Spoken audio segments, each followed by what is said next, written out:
Welcome back to Living Oklahoma today on this Get Pink Day. We are raising Oklahoma today with a focus on a tough subject to talk about for all of us, really. Yeah, for all of us. Yeah. Carrie Williams, the Executive Director of Rainbow Fleet, here to help us out with this very tough subject. And so you get a diagnosis of cancer, perhaps a mom or a dad. How do you tell the children? How do you talk to them about it? Well, I think the key is just to know your children. You know, you can't not tell them because they're going to sense that something is wrong. And whatever is in their imagination is probably going to be worse than what is actually happening.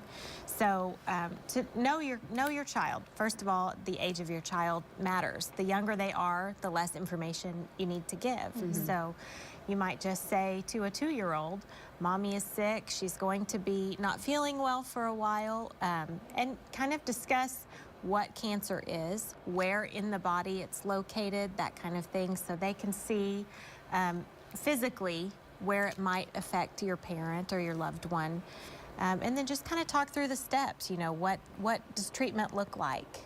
You know. Yeah, is there literature out there that could help you maybe if you don't really know where to start? There is. Dr. Charles Forsher has a really great book called Nana, What is Cancer? And it's in a conversational setting. So it's a child visiting with his grandmother about what cancer is, and the child is asking a lot of questions that children typically do ask, and then giving the really simple, straightforward answers to those questions. So it takes a lot of that out of your hands for you. I have a question from the parent perspective. You know, let's say, you know, you're diagnosed with breast cancer. You're obviously an emotional wreck. Absolutely. Do you want to hide that from your child? You know, I don't think that you can really hide it from your child. And I think that's why communication is so important, because they need to know what to expect from you. They need to know that you're probably going to be emotional, that you're probably going to be sad and tired and feel weak and all of those things, so that they don't think it's their fault. And that, you know, if you can address that ahead of time, you know, explain what's coming, then they're more likely to have a better reaction to it when it does happen, and not think it's their fault, not think it's something they've done, because it's very hard once they do get that idea in their head that they've caused it, or it's very hard to get that idea out of their head.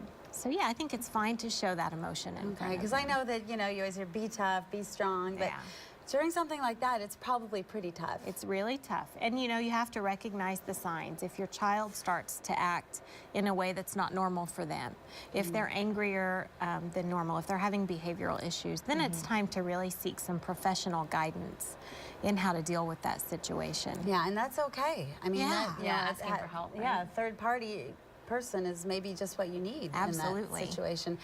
What about, you know, so mommy or daddy, and we're talking about breast cancer, but obviously all cancers are included here, because so then you go through chemo, and you know, it makes them very sick, they're very tired.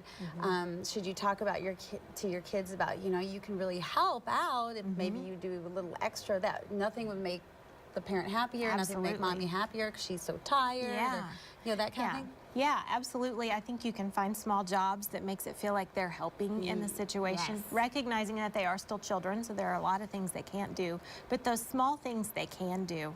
And realizing that cancer is often really difficult on the spouse too. So, you know, they might be a little bit more short-tempered than normal. They might be more stressed than normal. They'll definitely be more stressed than normal. So they're going to be taking on probably a lot more of that parenting role, while the other one is And they're treatment. a caregiver, you know, it's just really difficult. Yeah. Sorry, I'm upset. I'm thinking about it. Okay. It's okay. Let it out. As we said, emotions are okay. Yeah. If you need any help when it does come to childcare and parenting, well, Rainbow Fleet, always there to help. Their number is right there in OKC. You can call 525-3111. They're back every other week with more expert advice for parents who are raising Oklahoma. They also have a number for those who speak Spanish, 405-525-8783. A little bit more about our sponsors, College Sitters. They do all the work to find the perfect sitter to match a family's needs, and all of them are background checked. Students at local colleges, universities, just great role models. Best part, you can schedule your sitter using your College Sitters app. Just pull it up, see who's available, book your sitter on your mobile device. Their website here, collegenanniesandtutors.com/EdmondOK, 405-513-6060. Lots of information there. Carrie, thank you again for being with us. I've gotten it together now.